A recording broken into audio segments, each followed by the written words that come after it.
बच्चों,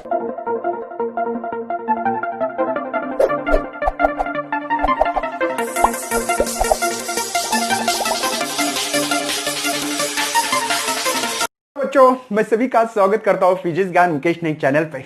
आज बहुत मजा आने वाला है बच्चों। हम लोग इस चैप्टर का मोशन इन प्लेन का एंड का लेक्चर देखने वाला है और उसमें आप लोगों को 12 का बहुत सारे नॉलेज मिलने वाला है। क्यों सर? क्योंकि बच्चों रोटेशनल डायनामिक चैप्टर्स का कुछ कंटेंट इसमें आप लोगों को इंट्रोड्यूस किए गए हैं। 12 का फर्स्ट चैप्टर है रोटेशनल डायनामिक्स।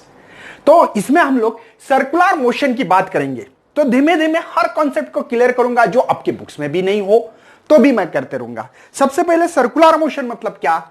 तो when a particle moves along the circumference of circle, जो पार्टिकल इस सर्कम्फरेंस ऑफ सर्कल से मूव करता हो उसको आप लोग सर्कुलर मोशन बोल सकते हैं। क्या बोल सकते हैं? Circular motion. मतलब व्हेन अ पार्टिकल, ठीक है, moves along the circumference of circle, circumference of circle, ठीक है, along the radius is called as the circular motion।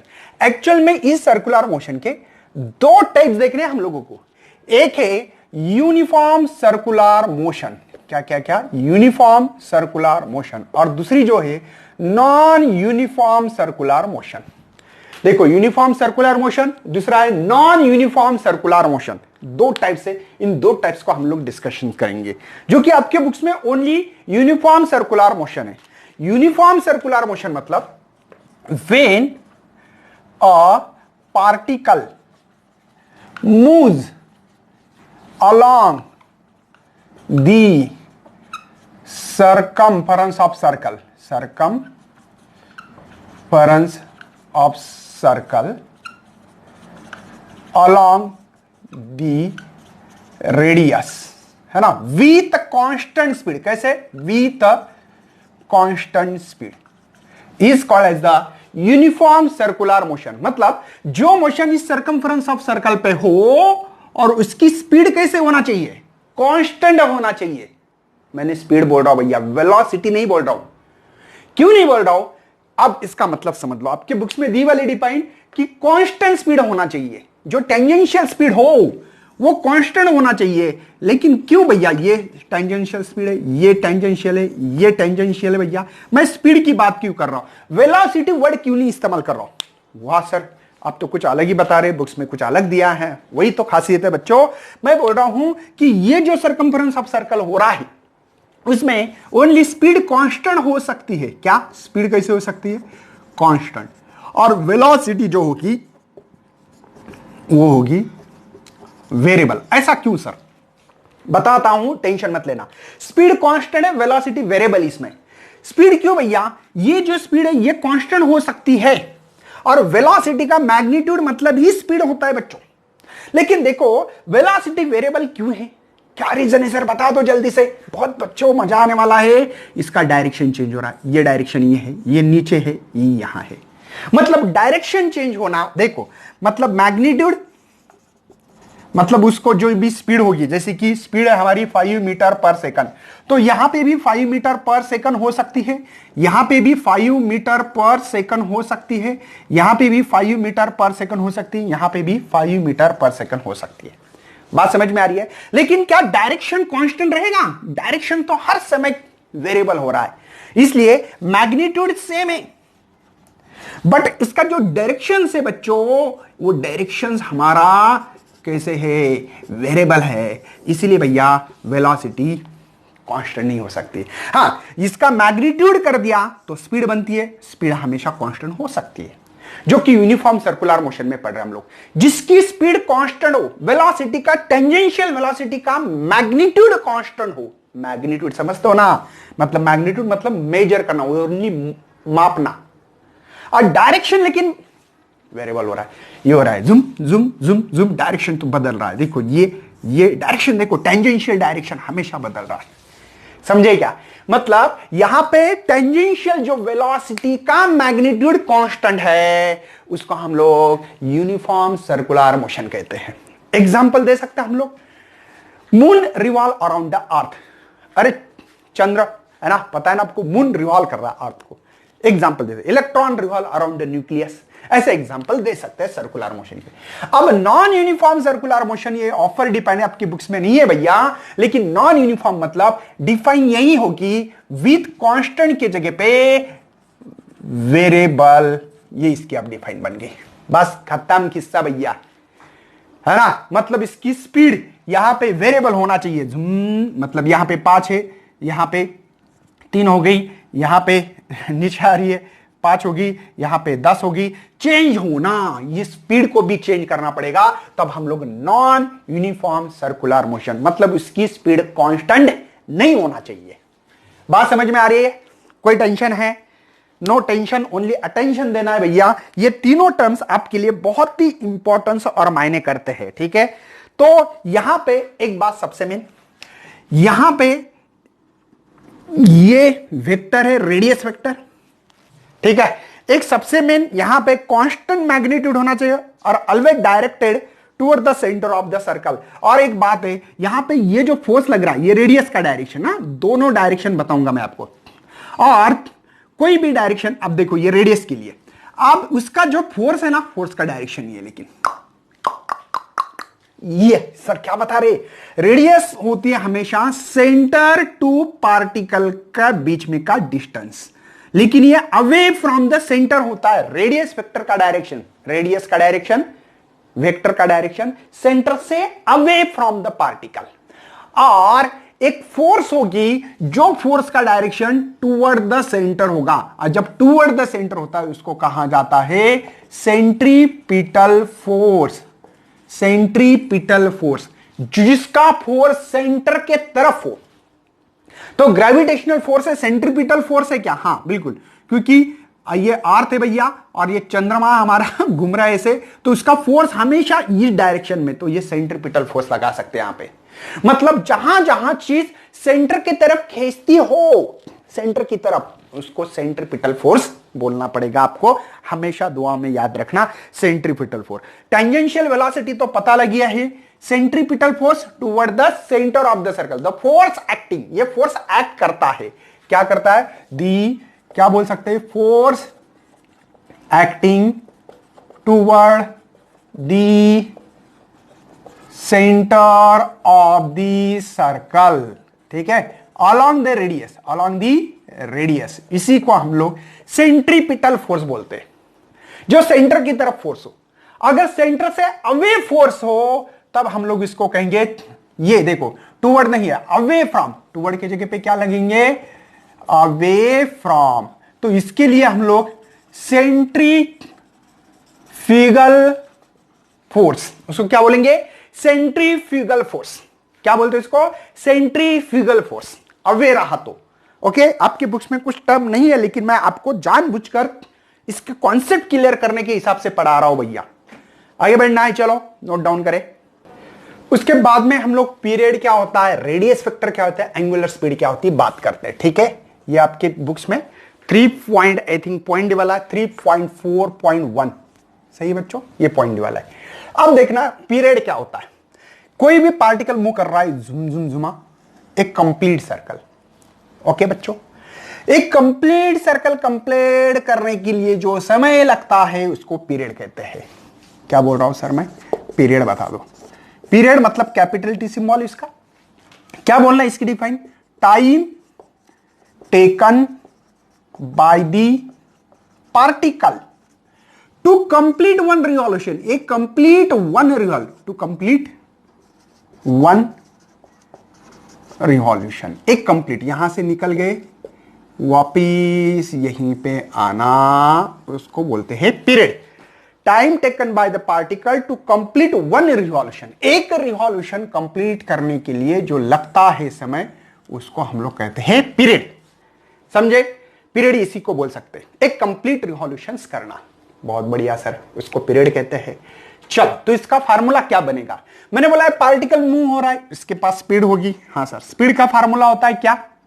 Distance या डिस्प्लेसमेंट बोलो, या डिस्टेंस, स्पीड बोल सकते हो, उसको बोलना है तो डिस्टेंस अपॉन टाइम, स्पीड बोलो ताकि ये फार्मूला सही हो। डिस्टेंस कैसे कवर कर रहा है? ये कंप्लीट रिवॉल्यूशंस कर रहा है, और एक कंप्लीट रिवॉल्यूशन मतलब होता है circumference of circle divided by radius. तो v is equal to twice pi are by v, है ना, सॉरी टाइम पीरियड है ना t, ये पीरियड बोलेंगे, इसको क्या बोलेंगे, पीरियड। तो इसके लिए t लिखेंगे। मुझे t निकालना है तो मैंने बोला सिंपल सी बात है, t को यहां ला लो, ये होगा twice pi are by v. आपके बुक्स में पहले ये फार्मूला दिया, बाद में ये दिया, स्पीड का एक ही मतलब है, एक ही मतलब है, कुछ नहीं, इंटरचेंज करो यार टर्म्स। हो गया पीरियड। पीरियड मतलब एक कंप्लीट रिवॉल्यूशन करने के लिए लगने वाला समय, इसके लिए formula twice pi r by v, ये फार्मूला भी मिल रहा है। बहुत बढ़िया सर। अब रेडियस वेक्टर पे आते हैं हम लोग, ठीक है। रेडियस वेक्टर मतलब क्या, ये सेंटर है, पार्टिकल यहां से ए से बी तक गया, समझो। तो हमने क्या किया, एक लाइन खींची, किसके, सेंटर के बीच में और पार्टिकल के बीच में। हम कहां से जा रहे हैं, सेंटर से पार्टिकल के तरफ। तो यहां पे हम लोग रेडियस वेक्टर बोल सकते हैं उसको, ठीक है, रेडियस वेक्टर बोलेंगे, ठीक है भैया, रेडियस वेक्टर। रेडियस वेक्टर क्या होगा, अ वेक्टर ड्रॉन फ्रॉम, देखो a vector drawn from the centre of the circle, ठीक है, a vector drawn from the, कहां से, सेंटर ऑफ द सर्कल, ठीक है, at the positions of the particle. कैसे निकालना लाइन भैया, एक वेक्टर ड्रॉ करना है सेंटर से, देखो सेंटर से, है ना, सेंटर ऑफ द सर्कल, और एट द पोजीशन, पोजीशन कहां है, यहां बी पोजीशन पे, position of a particle is called as the radius vector. ये रेडियस वेक्टर, इसका एसआई यूनिट किसी ने पूछा गलती से, तो रेडियस वेक्टर मीटर में गिनते, सीजीएस यूनिट सेंटीमीटर में, डायमेंशन मास 0, लेंथ 1, टाइम 0। भैया टाइम भी मास भी नहीं है, लेंथ है लेकिन 1 मीटर है, समझे ना, 1 ही है, मतलब 1 पावर 1 है, 1 मीटर नहीं है, समझे। ये होगा आपका रेडियस वेक्टर। अब देखेंगे हम लोग एंगुलर स्पीड, इस एंगुलर स्पीड को कैसे एक्सप्लेन किया जाए। एंगुलर स्पीड मतलब क्या, यहां पे डायग्राम ड्रॉ करके बताता हूं आपको। देखो एक पार्टिकल मूव कर रहा है, पहले पार्टिकल ए जगह पे था, ठीक है, अब धीमे धीमे करते करते करते करते करते करते बी पे गया भैया। तो मैंने बोला ये सेंटर है, सेंटर इसको खींचते ही ये लाइन और ये लाइन, तो यहां पे एंगल है, ये रेडियस वेक्टर है, ये सेंटर है भैया, समझे। और ये आपका डेल एस है, बात समझ में आ रही क्या, ये डेल एस है, डेल एस समझते हो, डेल एस समझते हो ना। तो ये वेरी शॉर्ट डिस्प्लेसमेंट करा, कुछ टाइम के लिए, वेरी शॉर्ट इंटरवल टाइम के लिए, बहुत बढ़िया है। तो हम लोगों को एंगुलर स्पीड निकालनी है, और एंगुलर स्पीड का सिंबल होता है हमारे यहां पे ओमेगा। क्या होता है भैया, ओमेगा स्पीड। बहुत बढ़िया सर, बता दो क्या बताना चाहते हो। मुझे सिंपलेस्ट चीज बतानी है, यहां पे ज्यादा कॉम्प्लेक्स में जाना नहीं है। सर कैसे जाना नहीं है बता दो, बताने वाला हूं यही कि आप लोगों को यहां पे करना पड़ेगा। ओमेगा मतलब क्या, ओमेगा होता भैया ये एंगल कहां से कहां चल गए divided by time, divided by time. अगर हमने समझा कि ये पूरे टाइम के लिए कि यहां से जाके यहां तक आ गए, तो इसका एंगल होगा भैया थीटा का, मतलब ये थीटा होगा 2 पाई। अरे वापिस वही पे आना, देखो कंप्लीट 1 रिवॉल्यूशन तो 2 पाई बोलेंगे। पीरियड के लिए एक कंप्लीट रिवॉल्यूशन होना, उसको पीरियड कहते हैं, हम लोग टी भी कह सकते हैं आपके बुक्स के हिसाब से। तो omega is equal to twice pi, बहुत बढ़िया सर, टॉइस पाई टी। एक काम करते हैं, यहां पे मल्टीप्लायर करते हैं और ये आर करते हैं, कोई शक है भैया, अरे आर आर मर जाएगा, कोई प्रॉब्लम नहीं है दोनों का। लेकिन मुझे एक फार्मूला मिल रहा है यहां पे, अगर इसको ऐसा टॉइस पायर बाई टी और ये आर लिखो तो चलेगा, समझे ना, आर आर मल्टी, क्योंकि भैया ये वैल्यू जो है टॉइस पायर टी, ये वी की वैल्यू है, तो इसलिए omega is equal to v by r. ये एक फार्मूला मिल रहा है एंगुलर स्पीड का। या आप लोग रिलेशन बिटवीन में जब निकालोगे अगले साल आपको ये आने वाला है, बस रिलेशन ये है भैया, लीनियर स्पीड ये है आपका इज इक्वल टू आर, मतलब रेडियस है भैया, मल्टीप्लाई ये ओमेगा है एंगुलर स्पीड है। बात समझ में आ रही है? रिलेशन बिटवीन में भी आपको इसके ऊपर न्यूमेरिकल भी आ सकता है, कुछ भी आ सकता है, तो इसको नोट डाउन करें भैया।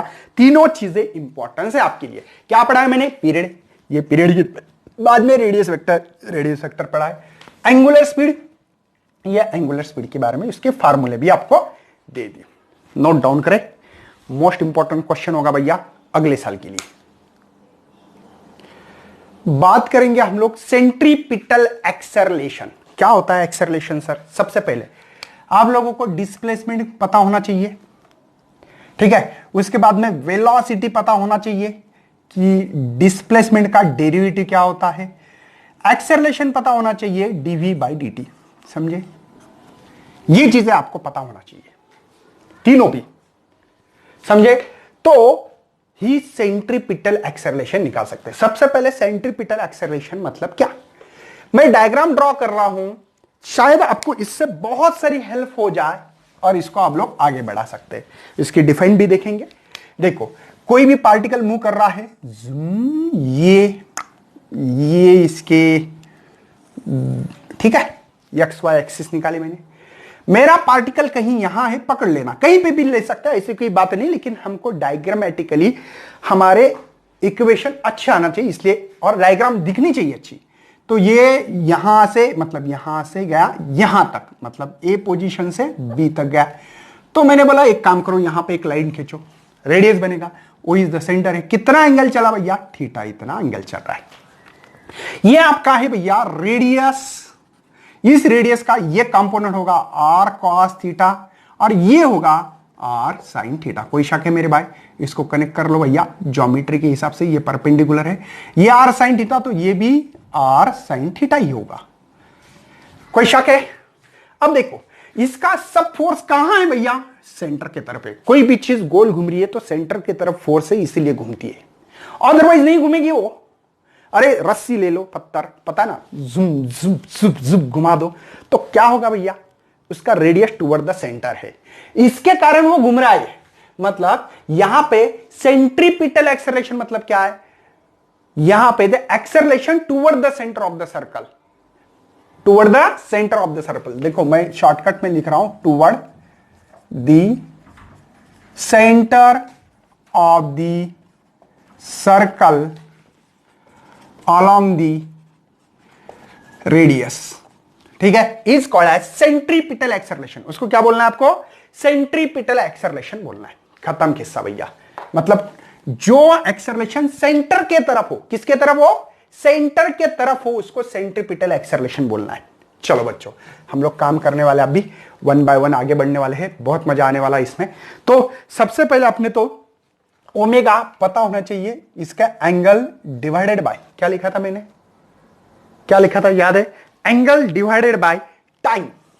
इसी को हमने एंगुलर वेलोसिटी कहा था, एंगल डिवाइड बाय टाइम। मुझे थीटा निकालना है तो मैंने बोला theta is equal to omega t. Actual में इसकी डिफाइन जो थी वो थी rate of change of displacement with respect to time. Displacement मतलब थीटा। देखो, linear displacement yes, angular theta, linear velocity v, angular velocity omega. मतलब ये स्ट्रेट जाने वाली डिस्प्लेसमेंट, गोल घूमने वाला डिस्प्लेसमेंट थीटा से दिखाएंगे। Linear velocity straight line, angular velocity गोल घूमने वाली। Acceleration A, angular acceleration alpha. ये सिंबल से भैया, ये याद होना चाहिए आपको, समझे? यही मोस्ट इंपॉर्टेंस सिंबल्स है आपके लिए। बहुत बढ़िया। हम लोग काम करते हैं, कौन सा चैप्टर पढ़े हमने? Mathematical methods. क्या पढ़ा था? ये इज इक्वल टू ये, है ना, ये हमारे पास आर कॉस थीटा, ये हमारे पास आर साइन थीटा, और ये आर ए पोजीशन वेक्टर। तो आर निकालने के लिए कैसे निकालेंगे? आर कॉस थीटा, इसको प्लस करते थे आर साइन थीटा, याद है बच्चों आपको? अरे ये निकालने के लिए this side plus this is equal to third side. Triangle law भी लगा सकते हैं, लगाना है तो आपकी मर्जी, मेरा कुछ भी नहीं है इसमें, आप जो चाहोगे वही होगा। चलो सर बता दो। तो हम लोग यहां पे एक काम करते हैं, R is equal to R cos theta plus R sine theta, समझे? R cos theta plus R sine theta, समझे? कोई टेंशन है? अब मेन इंपॉर्टेंस है यहां पे, ये अलोंग द एक्स एक्सिस है तो यूनिट वेक्टर आई लिखा है, अलोंग द साइन थीटा कौन सा टर्म है भैया, वाई एक्सिस। देखो ये वाई एक्सिस है, ये एक्स एक्सिस, समझे। तो आप लोग यहां पे जे लिख सकते हो, लेकिन थीटा की वैल्यू ओमेगा टी, तो आप लोग लिख सकते हो R vector is equal to R cos omega T, ये आई unit vector, are sign omega T, यहां पे जे यूनिट वेक्टर। ये है आपका आर का इक्वेशंस यहां पे, ठीक है। तो यहां पे पोजीशन वेक्टर हम लोगों ने निकाली है, हम लोग वेलोसिटी निकालने वाले थे। क्यों भैया, मैंने आपको पहले ही बताया, पहले डिस्प्लेसमेंट, बाद में वेलोसिटी, बाद में एक्सेलरेशन निकाल के। और ये कौन सा है, सेंट्रीपिटल एक्सेलरेशन। क्यों बोला, जो सेंटर के अलोंग मूव करता हो, या जिसकी फोर्स टुवर्ड द सेंटर हो, या जिसका एक्सेलरेशन सेंटर के तरफ हो। सेंट्रीपिटल, देखो सेंटर के तरफ है, इसका डायरेक्शन सेंटर, इसलिए उसको सेंट्रीपिटल एक्सेलरेशन बोलते हैं। कुछ लोग इसको रेडियल एक्सेलरेशन भी बोल सकते हैं, समझे। चलो तो वेलोसिटी निकालेंगे भैया, तो v is equal to d r by D T, ठीक है। चलो तो v is equal to D by D t, r की वैल्यू है r cos omega T, i unit vector, are sign omega T, j unit vector, समझे। इसका derivative आप लोगों को पता ना हो तो करवा दो भैया, अभी भी टाइम है। तो आप लोग आर को कॉमन निकाल सकता हूं मैं, बहुत बढ़िया, आर को कॉमन निकालना चाहिए। तो डी आर, देखो D by D T, cos का डेरिवेटिव, समझे, कॉस थीटा, आप लोगों को आईजे के फॉर्म में रखना है तो रख सकते हो, प्लस आर को कॉमन निकाला, डी बाई डी टी, यहां पे साइन का साइन ही पहले, बाद में डेरिवेटिव करेंगे, ठीक है ना, नहीं तो कंफ्यूज हो जाओगे आप। तो v, ये r, आपको पता होना चाहिए cos का डेरिवेटिव है माइनस साइन थीटा। क्या भैया, अगर d cos थीटा का बाय dt, इसका डेरिवेटिव माइनस साइन थीटा है, और विथ रिस्पेक्ट टू टाइम के साथ जो टर्म से उसको मल्टीप्लाई करना, टी के साथ ओमेगा है, तो यहां पे ओमेगा यहां आएगा, सॉरी ओमेगा यहां आएगा, माइनस साइन ओमेगा टी, और ये आई। मेरी बात समझ में आ रही है। कॉस का डेरिवेटिव भैया माइनस साइन है, देखो माइनस साइन थीटा मतलब कौन है, omega T, with respect to time है इसलिए मल्टीप्लाई ओमेगा आया, यहां पे प्लस आर, ये omega cos omega T plus J, समझे। ओके, यहां पे v is equal to minus are omega sine omega T I plus are omega cos omega T जे, समझे। कोई शक है भैया, ये आपको स्पीड मिली है, वेलोसिटी बोलो स्पीड बोलो। अब निकालेंगे हम लोग acceleration, a is equal to D V by D T, ठीक है। तो acceleration is equal to D by D T minus are omega sine omega T I plus J R omega cos omega T जे, समझे। उसके बाद में a is equal to minus, यहां पे देखो साइन का डेरिवेटिव होगा कॉस, हमने अभी किया था साइन का कॉस, देखो तो माइनस आर ओमेगा साइन का कॉस ओमेगा टी आई, लेकिन एक बात भैया ओमेगा स्क्वायर, क्यों, पहला ओमेगा ये और इसका डेरिवेटिव साइन का कॉस और मल्टीप्लाई ओमेगा टी है, तो ओमेगा का मल्टीप्लाई दोबारा तो ओमेगा स्क्वायर होगा। आप लोगों को दिखाई तो दे रहा भैया, वही तो भैया दिख रहा नहीं है किसी को, तो बोलते नहीं है मुझे। चलो ओके, नेक्स्ट देखो ये आई unit vector plus are omega, अब यहां पे minus sin omega T j. मेरी बात समझो बच्चों, विथ रिस्पेक्ट टू टाइम के साथ ओमेगा है, ये ओमेगा ओमेगा स्क्वायर, और शायद समझते होगे माइनस प्लस माइनस होगा, तो यहां पे माइनस लगा के यहां पे कट कर रहा हूं और लिख रहा हूं साइन ओमेगा टी जे, ठीक है। समझ में आ रहा है बच्चों, समझ में आ रहा है, ठीक है। कोई टेंशन है क्या, कॉमन निकाल सकता हूं मैं, ओमेगा स्क्वायर कॉमन निकाल सकता हूं, तो centripetal acceleration minus omega square, बचा क्या है यहां पे, r cos omega T i, यहां पे आर साइन ओमेगा टी जे, समझे। कोई टेंशन है? R cos omega T plus sin omega t. लेकिन ये टर्म किसकी है भैया? मैंने बोला किसकी किसकी किसकी, ये तो मुझे समझ में आ रहा है सर, ये देखो यही है, ये और ये टर्म सेम है। तो यहां पे मैं a is equal to minus are omega square लिख सकता हूं क्या? बिल्कुल लिख सकता है भैया, ये आर की वैल्यू है, ये पोजीशन वेक्टर आर मतलब डिस्प्लेसमेंट है, इसकी वैल्यू मैं रख सकता हूं क्या? बिल्कुल रख सकते भैया, माइनस आर ओमेगा स्क्वायर। ठीक है, तो यहां पे ये हम लोगों के पास फार्मूला मिला है, यही फार्मूला है बच्चों आपके लिए। अगर आप लोग वेक्टर फॉर्म में लिखना चाहते हो तो लिख सकते हैं ऐसे। ठीक है, इसी को हम लोग ऐसे लिख सकते हैं अलग। हाँ सर, ओमेगा की वैल्यू v बाय आर थी, याद है? डालता हूं, देखो ये मैग्नीट्यूड फॉर्म, इन मैग्नीट्यूड मतलब माइनस साइंस नहीं आता है, पता है ना आपको? तो मैग्नीट्यूड फॉर्म में a इज इक्वल टू लिख सकता हूं r as it is, omega की वैल्यू भैया v square by r square. Sir क्यों भैया? स्क्वेयरिंग करना पड़ेगी ना, ये स्क्वायर है ओमेगा तो इसका स्क्वायर, तो r से एक r मर गया, तो centripetal acceleration v square bye r, this is the centripetal acceleration. क्या ये सेंट्रीपिटल एक्सेलरेशन है? वाह बहुत बढ़िया सर, और कुछ बताओ। मैंने बोला और एक फार्मूला है मेरे पास। आप बोलेंगे सर कैसे? तो सिंपल सी बात है, देखो एक फार्मूला ये बना है, दूसरा फार्मूला ये, a इज इक्वल टू, और क्या फार्मूला बनेगा ध्यान देना है, v is equal to r omega डाल सकता हूं इसमें, देखो v is equal to r omega, देखो तो r square omega square by r, नहीं समझे? अरे v का स्क्वायर तो r square omega square divided by r, इसमें पुट कर रहा हूं तो आर से आर मरवा दो, तो ये एक formula r omega square, this is the centripetal acceleration. कौन सा? ये सेंट्रीपिटल एक्सेलरेशन। समझे? तीन फार्मूले यहां पे आप लोगों के सामने मैंने प्रेजेंट किए बच्चों, इसको नोट डाउन करें अच्छी तरह से, इसका बहुत सारा फायदा आगे होगा आपको, समझे? उसके बाद में हम लोग सेंट्रीपिटल फोर्स, क्योंकि भैया ये चीज गोल घूम रही है तो वो फोर्स होता है सेंटर की तरफ खींचने वाले को सेंट्रीपिटल फोर्स कहते हैं।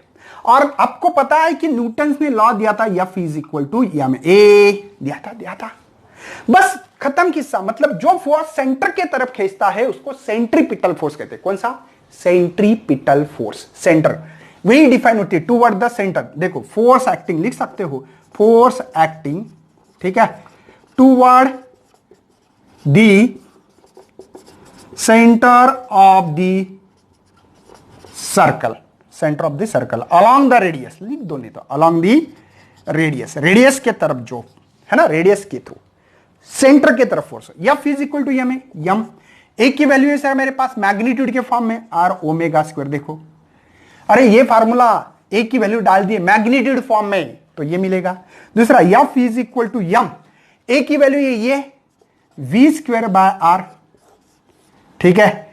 तीसरा फार्मूला है F is equal to m a का फार्मूला है तीसरा यहां पे। अरे मैंने तो वही निकाला फार्मूले, तीन फार्मूले कहां से मिले? नहीं मिले अभी तक, ठीक है। तीसरा फार्मूला क्या मिल सकता है? देखो बहुत बड़ी बात है हमारे लिए, v ओमेगा आना चाहिए। मैंने बोला एक काम करते यार कि यही चीज को कैसे किया जाए। मैंने बोला एक काम करते, ये जो फार्मूला है ओमेगा की वैल्यू डालने से भी नहीं मिल रहा है, कैसे मिलेगा, क्या मिलेगा देखते हैं अभी, ठीक है। एक और फार्मूला तैयार कर रहे हैं, कौन से? देखो मुझे बताओ, ये जो R है या यहां पे करेंगे, देखो एक फार्मूला है, एक फार्मूला, ये फार्मूला नहीं है तीसरा, तो R is equal to V by omega, सही है। देखो R is equal to V by omega है, डाल दो ना यहां पे, तो A is equal to V by omega और ये मल्टीप्लाई ओमेगा स्क्वायर, ओमेगा से ओमेगा मर गया तो A is equal to V omega, समझे? ये 3 नंबर का फार्मूला है, समझे? 1 नंबर ये, 2 नंबर ये, 3 नंबर ये। चलो यहां पे भी डाल देता हूं V ओमेगा, खत्म किस्सा भैया। देखो 3 यहां पे, 1 ये 2 और ये 3 फार्मूले, समझे? तीनों फार्मूले आपके पास सेंट्रीपिटल फोर्स के और सेंट्रीपिटल एक्सेलरेशन के लिए 1 नंबर फार्मूला, या इसको 1 बोलो इन मैग्नीट्यूड फॉर्म में, ये 2 नंबर और ये 3 नंबर बोलो, कोई टेंशन नहीं है। तो ये थे आपका सेंट्रीपिटल, मतलब सेंटर के तरफ खींचता हो तो तब सेंट्रीपिटल एक्सेलरेशन। 1 2 3 फार्मूले। फोर्स लगता हो, फोर्स मतलब यम, पता है ना, न्यूटन लॉ तो आता है सबको, M R omega square M square by R, और यम वी ओमेगा, इसके ऊपर होता है न्यूमेरिकल। और नीट जेडब्ल्यू में सवाल हमेशा होता है सेंट्रीपिटल या सेंट्रीपिटल एक्सेलरेशन या सेंट्रीपिटल फोर्स के ऊपर। चलो नोट डाउन करिए इसको अच्छी तरह से। इसके बाद में कोनिकल पेंडुलम देखने वाले हैं। कोनिकल पेंडुलम क्या होता है? एक रिजिड सपोर्ट है।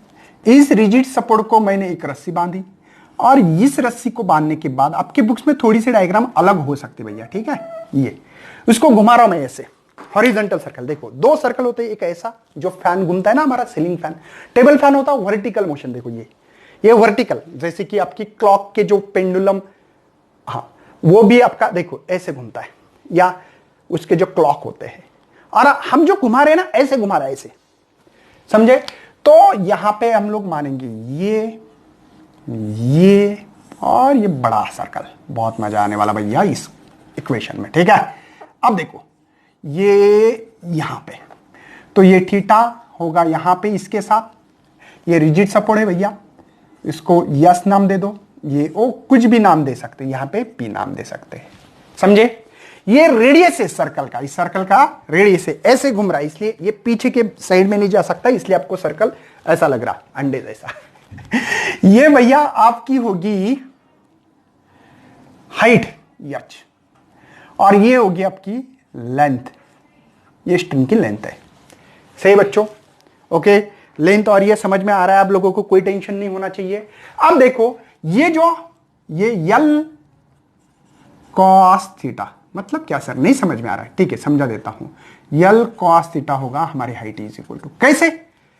अरे भैया ये कोन की साइड है ना, मतलब ये कोन है आपका, ये ऐसा तैयार हो रहा है, तो ये यल है, तो ये यल कॉस थीटा बनेगा, और ये यल साइन थीटा बनेगा। ये देखो ये थीटा बनेगा, साइन थीटा, यल साइन थीटा, समझे। यल कॉस थीटा, ये एडजेसेंट साइड, ये अपोजिट है, अपोजिट वाला साइन थीटा होता है, और ये हाइपोटेनियस है, पता है ना। तो ये आपको पता होना चाहिए कि यल साइन थीटा क्यों लिखा है, समझ में आ रहा है। यहां पे बॉब लटका वाला है, देखो इसकी डिफाइन होती है, a small heavy sphere suspended by light weight की स्ट्रिंग होना चाहिए, वेट नहीं ज्यादा होना चाहिए स्ट्रिंग का, और रिवॉल्विंग इन हॉरिजॉन्टल सर्कल, ये सर्कल है हॉरिजॉन्टल सर्कल में मूव कर रहे हैं आप लोग, अच्छी बात है सर। ये यल कॉस थीटा, इस यल के कंपोनेंट है यल कॉस थीटा, और ये यल साइन थीटा। अब देखो यहां पे बॉब है, बॉब नीचे ऐसे यम जी से नीचे फोर्स होगा, सही बच्चों। इसके भी कंपोनेंट हो गए, बिल्कुल। अब देखो इसके ऊपर, ठीक है ये रहने दो, इसके ऊपर कंपोनेंट नहीं निकालेंगे हम लोग, लेकिन मुझे बताओ इस स्ट्रिंग पे टाइट होती होंगी, उसको कहते हैं टेंशन आना। क्या आना है? टेंशन आ रहा है, ऐसे टाइट हो रही है। इस टेंशन का ये कंपोनेंट जो होगा, ये इसको कह देंगे हम लोग, देखो ये थीटा तो ये थीटा, ये तो पता है ना बच्चों, जेड डायग्राम रही तो ये और ये अल्टरनेट एंगल, ये थीटा तो ये थीटा होता है, मतलब ये 30 तो ये भी 30, ये 30 है तो ये 30, तो ये टी कॉस थीटा बनेगा, समझे।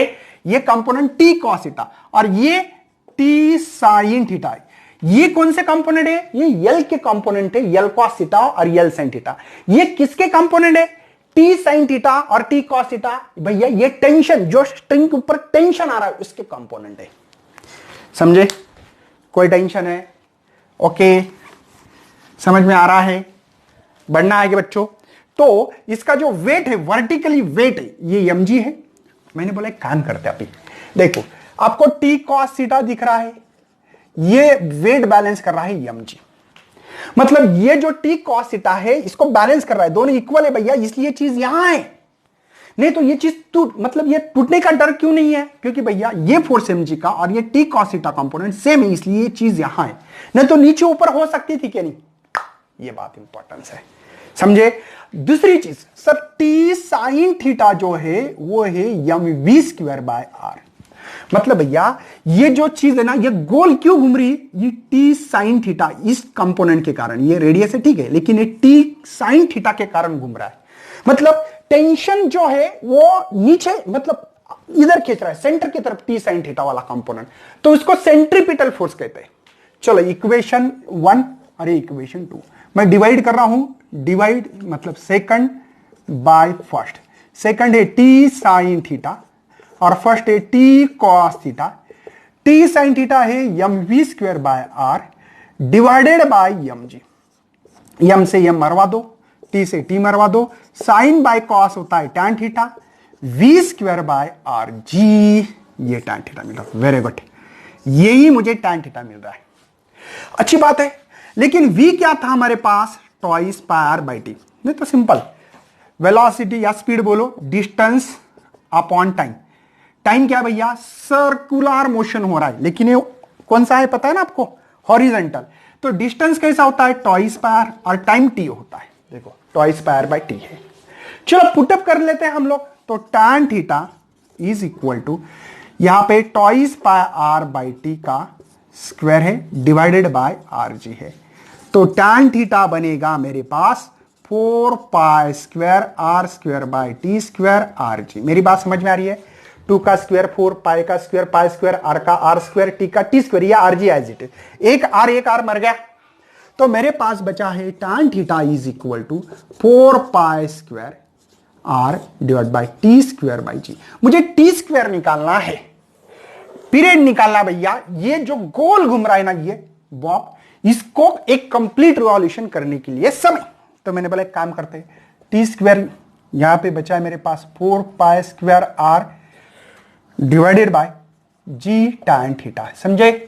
अरे ये टी इधर आएगा तो टैन इधर जाने वाला है, तो टी स्क्वायर को हम करते हैं, देखो इसका 2 पाई, समझे। इसका स्क्वायर गया, इसका मतलब स्क्वायर गया, तो इसका भी रूट होना चाहिए, इसका भी ये है। अब बाकी तो नहीं आ सकते, तो मैंने बोला एक काम करेंगे, बचा मेरे पास अंडर रूट में रखेंगे। क्यों भैया, क्योंकि इसकी स्क्वेयरिंग है तो ये रूट में आने वाला था, लेकिन इसका रूट पता है मुझे, इसका भी रूट पता है पाई स्क्वायर का, लेकिन आर का जी टैन थीटा रूट नहीं निकाल सकते क्योंकि स्क्वायर नहीं है, इसलिए रख सकता हूं। ये पीरियड का अगर आपको रेडियस दी गई हो तो ये फार्मूला इस्तेमाल करना है। ये कोनिकल पेंडुलम जब भी सर्कुलर मोशन में मूव करे हॉरिजॉन्टल, तब ये आर पता है तो ये फार्मूला लगाना है। अच्छी बात है सर।